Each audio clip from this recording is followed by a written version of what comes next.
خداوند آپ کے ساتھ ہو۔ ہمارے لیے آج کی پاک انجیل مقدس یوحنا کے مطابق اے خداوند تیری تمجید ہو۔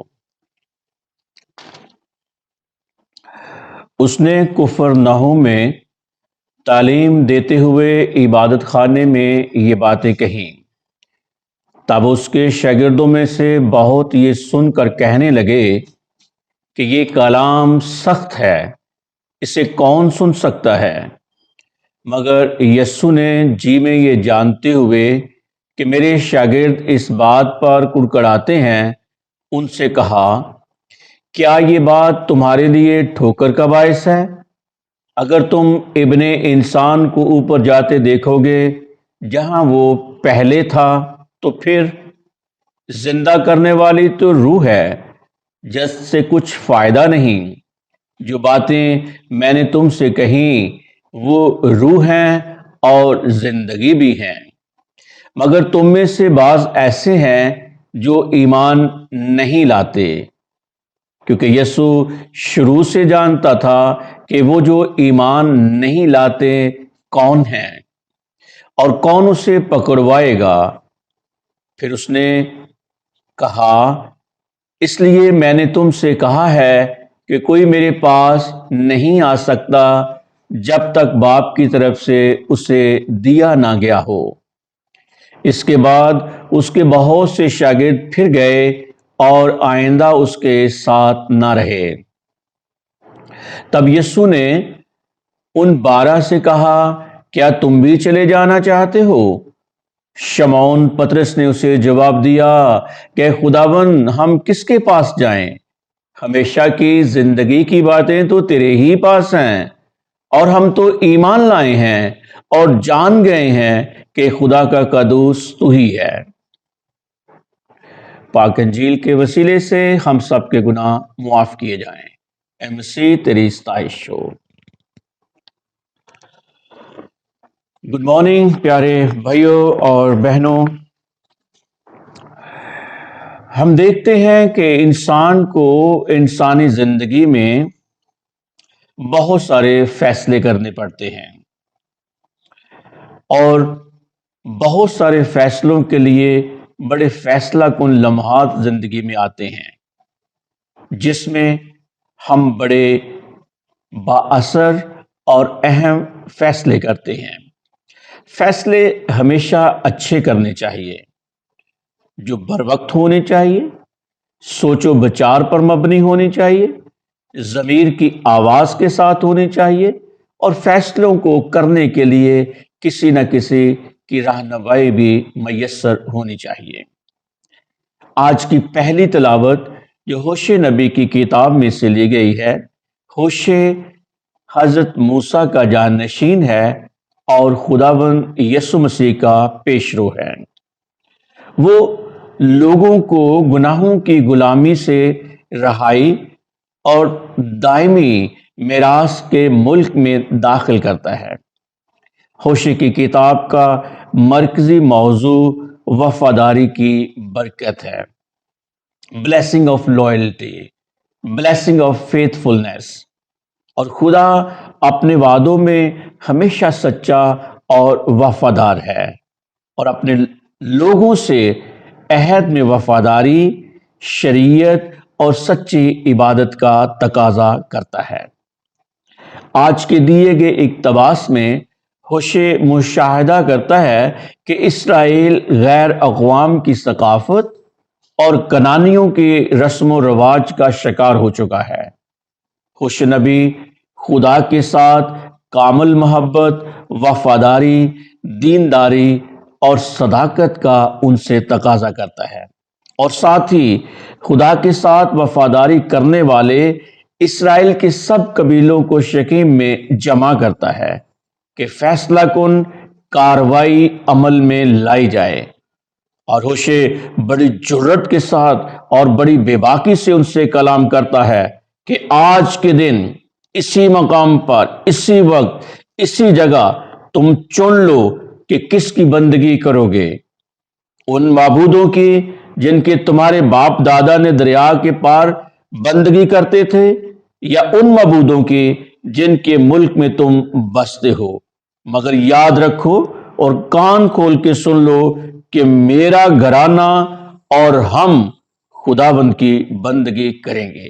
یہ ایک فیصلہ ہے جو جرات پر، بے باکی پر، سچائی اور حقیقت پر مبنی ہے کہ اصل زندگی اسی میں ہے کہ ہم زندہ خدا کی عبادت کریں۔ اسی طرح پیارے بھائیوں اور بہنوں، پاک انجیل میں خداوند یسوع المسیح جو عالم کل ہے، جسے ساری باتوں کا علم ہے، جو ازل سے سب کچھ جانتا ہے، اسے پورا علم تھا کہ میرے شاگرد آپس میں کیا باتیں کر رہے ہیں۔ خداوند نے ان سے کہا، یہ باتیں تمہارے لیے ٹھوکر کا باعث ہیں۔ کون سی باتیں؟ خداوند نے کہا، جہاں وہ پہلے تھا، یعنی جب تم مجھے آسمان پر جاتے ہوئے دیکھو گے تو کیا تم پھر ایمان نہ لاؤ گے کہ میں خدا کا بیٹا ہوں اور وہ روٹی جو میرا گوشت ہے دے سکتا ہوں، جس سے کچھ فائدہ نہیں۔ اور ان باتوں سے یہودیوں نے خیال کیا کہ مسیح نے اپنا جسم گوشت کی طرح کھانے کو انہیں فرمایا، اور اس طور مسیح کا مردہ جسم کھانا بے فائدہ ہوتا ہے۔ لیکن مسیح اس اقدس بہشت میں جو اس نے اپنے آخری کھانے کے وقت مقرر کیا، اپنا زندہ جسم بما خون اور روح کے دیتا ہے۔ مردہ جسم کا کچھ فائدہ نہیں، مگر مسیح کے جسم کا نہایت بڑا فائدہ ہے، اس لیے کہ مسیح جسم لے کر دنیا میں آیا اور اپنے جسم میں ہمیں بچایا ہے۔ روح اور زندگی ہیں، اس لیے مسیح اقدس بھید کے وسیلے عجیب طرح سے ہمیں اپنا روح اور فضل اور زندگی بخشتا ہے۔ پیارے بھائیوں اور بہنوں، لکھا ہے کہ یہ باتیں سننے کے بعد بہت سے شاگرد پھر گئے اور آئندہ اس کے ساتھ نہ رہے، اور جب وہ یسوع کو چھوڑ کر چلے جاتے ہیں تو پھر خداوند نے اپنے ان 12 شاگردوں سے بھی کہا، ارے بھئی کیا تم بھی چلے جانا چاہتے ہو؟ خداوند نے اپنے شاگردوں کو فیصلہ کرنے کے لیے آزادی بخشی ہے کہ وہ آزادی اور ضمیر کی آواز کے مطابق اپنا فیصلہ کریں۔ خداوند کے پہلے شاگرد شمعون پطرس نے اپنے باقی بھائیوں کی نمائندگی کرتے ہوئے کہا کہ خداوند، ہم تجھے چھوڑ کر کس کے پاس جائیں؟ کیوں بھئی؟ کیونکہ ہمیشہ کی زندگی کی باتیں تو تیرے ہی پاس ہیں، اور ہم تو ایمان لائے ہیں اور جان گئے ہیں کہ خدا کا قدوس تو ہی ہے، یعنی تو ہی مسیح موعود ہے، تو ہی زندہ خدا کا بیٹا ہے۔ ذرا الفاظ کی ترتیب پر غور کریں، پہلے ایمان لائے اور پھر جان گئے، یعنی پہلے وہ خداوند یسوع مسیح پر ایمان لائے تھے اور پھر جان گئے تھے کہ واقعی خداوند سب کچھ ہے، جس کا ہونے کا وہ دعویٰ کرتا ہے۔ لہذا مسیح خداوند جو کچھ کہتا ہے وہ کرتا ہے، اور جو کچھ وہ کرتا ہے وہی کہہ کر لوگوں کو دکھاتا ہے۔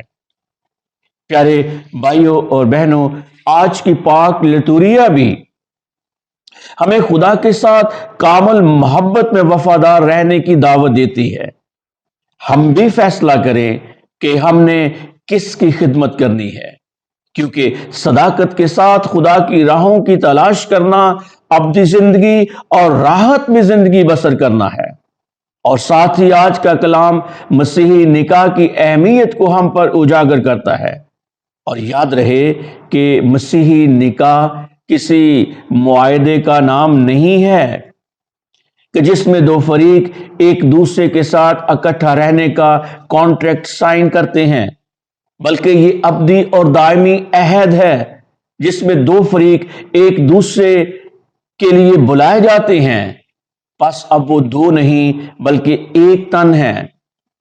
جن کو خدا نے جوڑا ہے ان کو کوئی جدا نہ کرے، یہ خدا کے کلام کا فیصلہ ہے۔ لہذا مسیحی نکاح ایک دائمی عہد ہے۔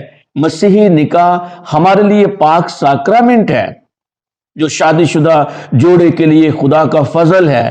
خدا کی برکت ہے، خوشی اور شادمانی لے کر ان کے لیے آتا ہے۔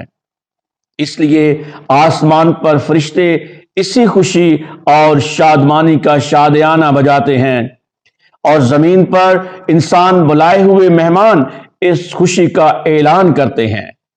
اس طرح سے ایمانداروں کا خوبصورت جوڑا جو اس پاک ساکرامنٹ کے لیے اپنے آپ کو پیش کرتے ہیں، خدا اور کلیسیا کے سامنے ایک دوسرے کی محبت کا اقرار کرتے ہیں، ایک دوسرے کے ساتھ وفاداری نبھانے کا عہد کرتے ہیں، ایک دوسرے کے لیے قربانی دینے کے لیے اپنے آپ کو پیش کرتے ہیں، اور ایک دوسرے پر وہ مکمل اور کامل اعتماد کرتے ہیں، جس طرح اپنے آپ پر۔